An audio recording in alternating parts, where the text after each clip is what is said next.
부산 중구에 위치한 광복동은 일제시대부터 상가로 가득했던 번화가였습니다. 해방 후 이 거리는 광복로라는 이름을 가지게 되었는데 한국전쟁이 한창이었던 시절에도 활발한 경제활동이 있었던 곳입니다. 다방이 수도 없이 많았죠. 그러니까는 보통 그래요. 그때 다방이 한 집 건너 한 집. 그다음에 또 빵집이 세 집 건너 한 집. 이렇게 해서 빵집하고 다방이 그렇게 많았어요. 전쟁 중에도 빵집과 다방이 많았다는 1951년의 광복동. 자, 그때 그 시절로 가봅시다. 1950년 한국전쟁으로 부산은 임시수도가 됐습니다. 피난열차는 하루에도 수천 명의 사람들을 실어 날랐고 부산은 곧 피난민들로 넘쳐났습니다.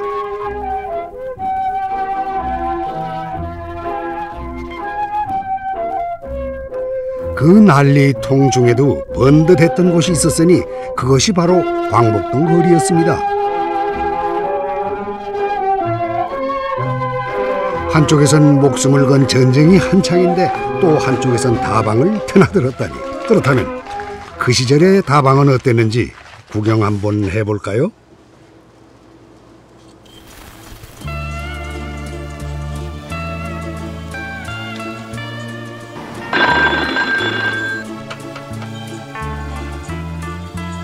잠깐만요. 신의주에서 오신 건봉달 씨 연락받아 보이소.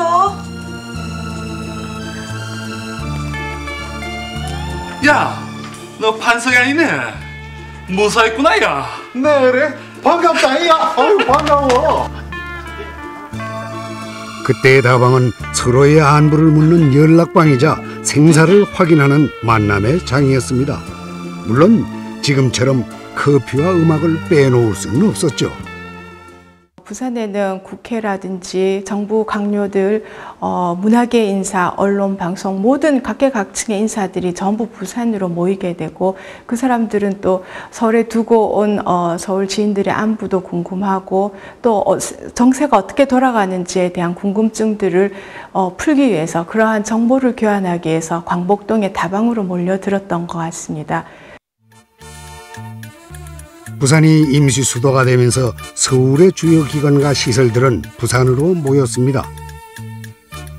이때 서울 명동에 수많았던 다방도 부산으로 내려왔는데 이 때문에 광복동은 전쟁 중에도 다방 전성기를 맞이하게 된 것이죠.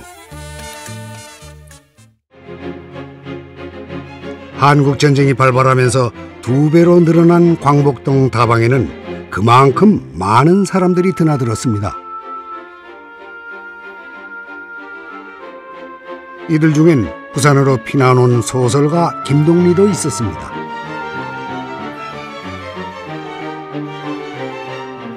김동리는 단편소설 밀다원 시대를 통해 피난 시절 광복동 다방 얘기를 담았는데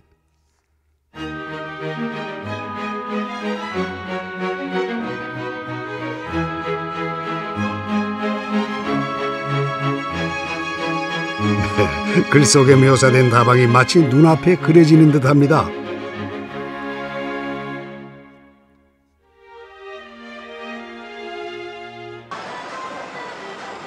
실제 김동리가 단골이었다는 밀다원 다방은 지금도 그 위치를 더듬어 볼 수 있습니다.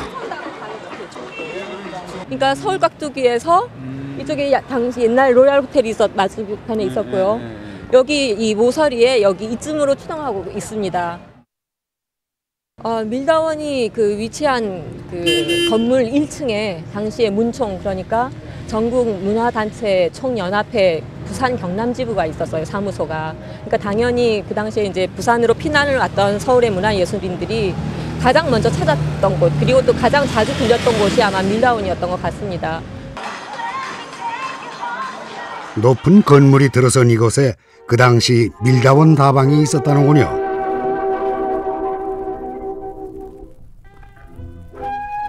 전쟁 중에도 광복로는 피난 온 예술인들로 넘쳤습니다. 문학인, 화가, 영화인 등 그 분야도 다양했는데 이 예술인들이 바로 광복동 다방의 주 고객이었습니다. 다른 데 갈 데가 없으니까 출근하다시피 아침에 일찍 나와서 하루 종일 앉았다가, 물론 그동안에 일도 보면서 다시 그 다방에 나와서, 그러면 항상 그 카페는 10,000원이었어요. 피난지의 다방은 갈 곳 없는 예술가들의 사랑방이 됐습니다. 아유, 박 작가님. 오늘은 늦게 나오셨네. 볼일이 좀 있었다네. 내 앞으로는 연락은 없었나? 아, 잠깐만요. 오늘은 별 소식이 없네. 예. 아참, 저기 저쪽에 앉은 저분도 화가 선생님인 것 같은데. 예.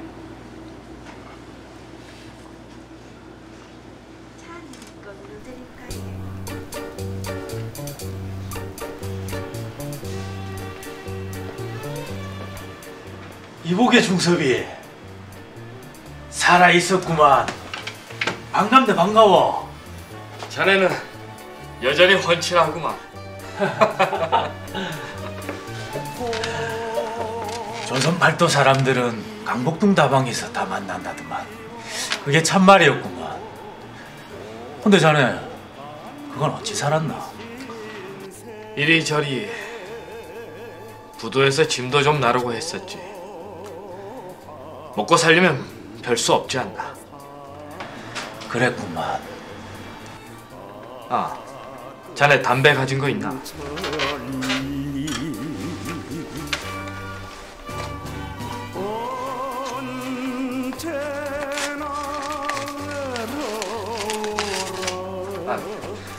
난 이거면 되네. 자네도 참 여전히 별나구만.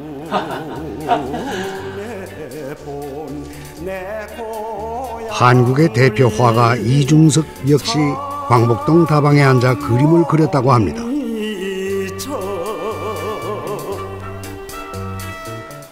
그 당시에 이런 그 문화예술 활동 하시는 분들이 안정적으로 이렇게 문화예술 활동을 할 수 있는 그런 공간이 없었던 거죠.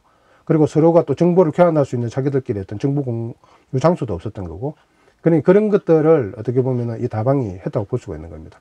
그래서 문화적으로 본다면은 다방이 그런 다양한 어떤 문화인들을 이렇게 만나게 해주는 장소였던 거고, 그게 이제 그 속에서 새로운 어떤 문화들이 만들어졌다고 볼 수 있겠습니다. 60여 년 전 광복동에서 영도다리를 건너면은 큰 그릇 공장이 있었습니다. 지금은 붉은 담벼락만 남아 있습니다만 이 그릇 공장에서 피난 온 화가들이 밥벌이를 했다고 합니다. 소량과 풍경을 할 수 있는 체제가 안 되다 보니까 그것이 아마 시장적 영역에서 그 피난을 왔던 많은 문화예술인들 가운데 특히 그림을 그리던 동양화를 그리던 예술인들 가운데서 근대 동양화 6대가에 들어간다고 표현되는 이당 김은호 선생, 청전 이상범 선생 이런 분들이 이 회사에 취직을 해서 도자기에 그림을 그리는 것으로 생계를 유지했던 그런 기록들이 남아 있고요. 영도의 대한도기 주식회사, 미군들의 기념품 접시나 그릇을 만들었던 이곳은 월급 대신 하루에 식권 석 장을 줬다고 합니다. 이조차도 피난 화가들에겐 귀한 일자리였는데 그만큼 먹고 사는 문제가 절실했던 것이죠. 화가로서의 어떤 자존심 같은 것들이 있었기 때문에 자기의 어떤 예술적인 행위를 상업적으로 파는 거에 대해서 자기 이름을 내놓기를 아마 싫어했던 것 같습니다. 그래서 낙관은 있습니다. 낙관은 추당이라든지 윤재, 명, 봉옥 등 여러 가지 낙관이 있습니다만 정확하게 그 화가의 이름을 알 수 있는 것은 윤재 하나뿐이고요. 캔버스 대신 그릇에 그림을 그려 생계를 이어야 할 만큼 예술인들에게도 팍팍했던 시절이었습니다.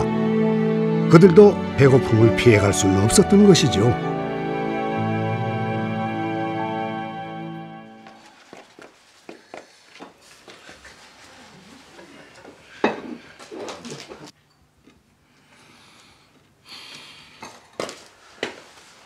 선생님, 밖에 손님 오셨던데. 알겠네.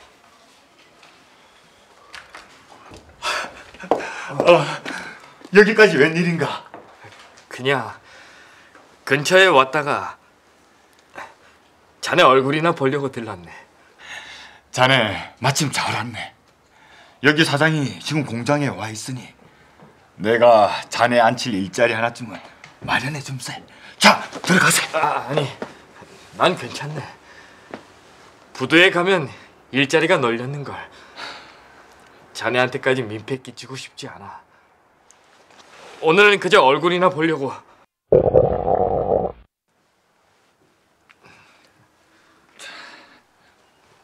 막일 하려면 잘 먹어둬야 하네.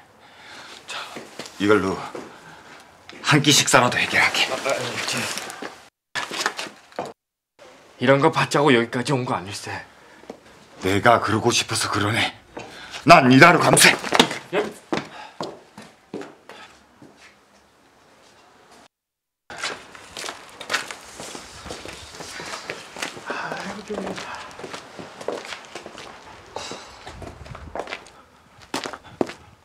아니 자네 여태까지 여기 있었나?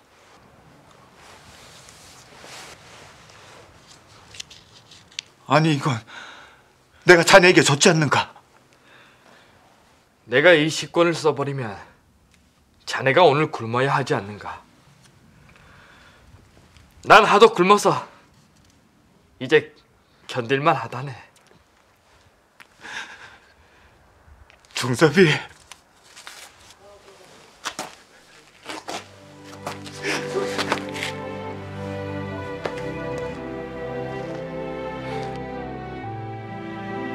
가족과 생이별해야 할 만큼 지독한 가난에 시달린 이중섭.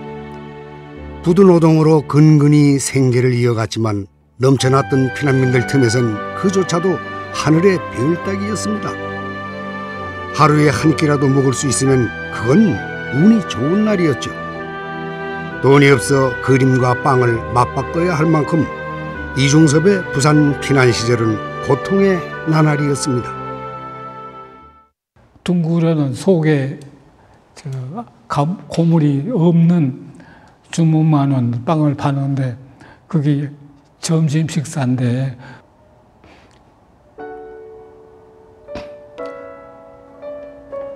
빵을 먹고 나중에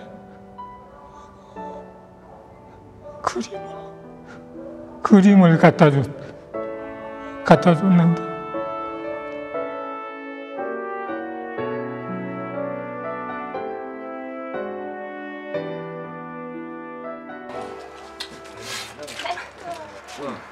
만나게 드셔이. 자,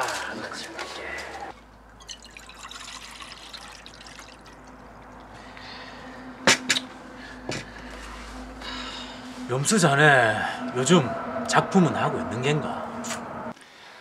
먹고 살기도 힘든 상황인데 어디 그림에만 매달릴 수 있는가?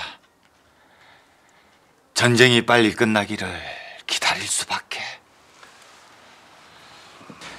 그래, 이 전쟁이 끝나면 우리도 옛날처럼 그림도 다시 그리고 다 같이 모여서 전시회도 멋지게 함 열어봄세.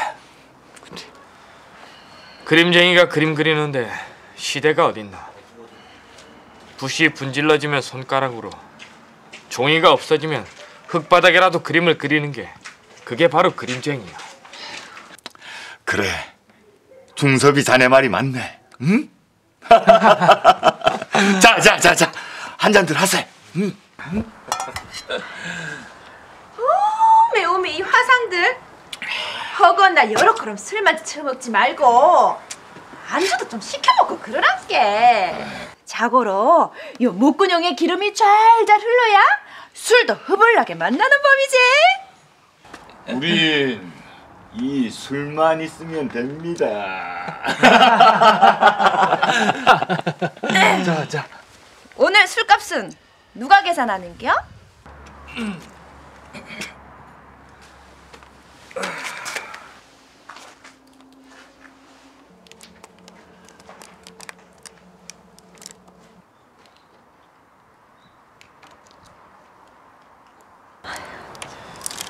오늘 술값은 이거면 되지 않으려나?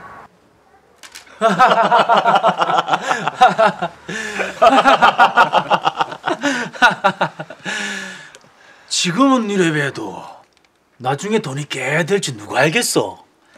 잘 간직하세요. 자, 한 잔을 합시다.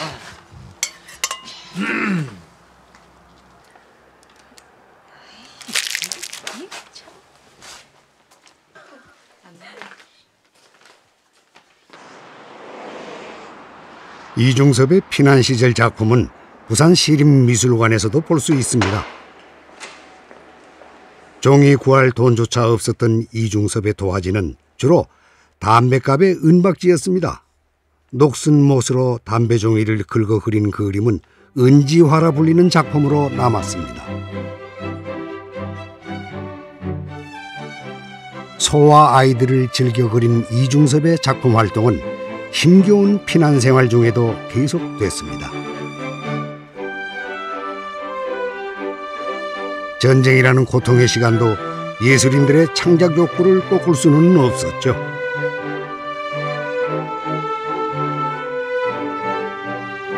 그들은 곧 작품 전시회를 개최하고 광복동 다방은 예술인들의 전시회장이 됐습니다. 광복로 일대가 미술의 거리라 불릴 정도였다죠. 한국 전쟁 이전에는 1년에 10번 정도, 그러니까 한 달에 한 건 정도밖에 안 열렸는데 50년대 말부터 해가지고 51년도부터 3배가, 전람회 횟수가 3배가 늡니다.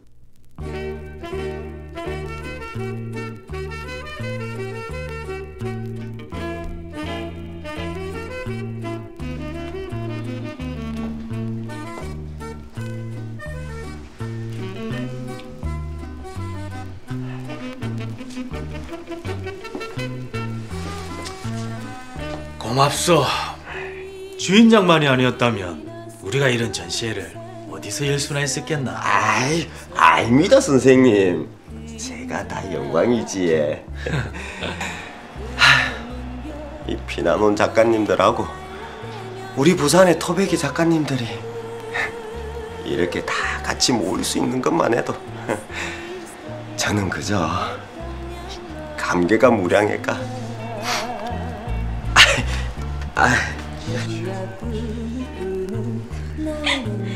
이 그림은 쥐도 그릴 수 있겠네. 마치 우리 집 막둥이가 그린 것 같아. 그래도 이래 보고 있으니 마음이 참 펜타.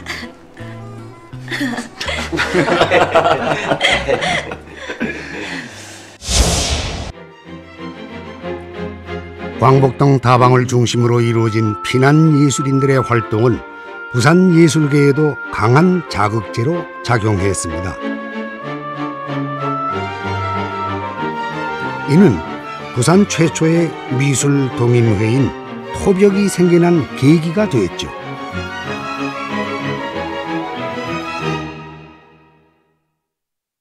그들에게 자극받아서 자신들의 독특한 향토색을 띠는 작품으로 승화시키고도 하였던 것이 부산의 화단이라든지 문단들이 발전할 수 있었던 계기가 되었다고 보여집니다. 고통스러운 전쟁의 시대였지만 굶어 죽어도 그림만은 그려야 했던 예술가들이 있었습니다. 그리고 이들을 위해 기꺼이 공간을 내어준 다방도 있었죠. 무서워서 부산 피난을 내려갔지만 우리가 거기서 1년 반 사는 동안에는 르네상스였어요.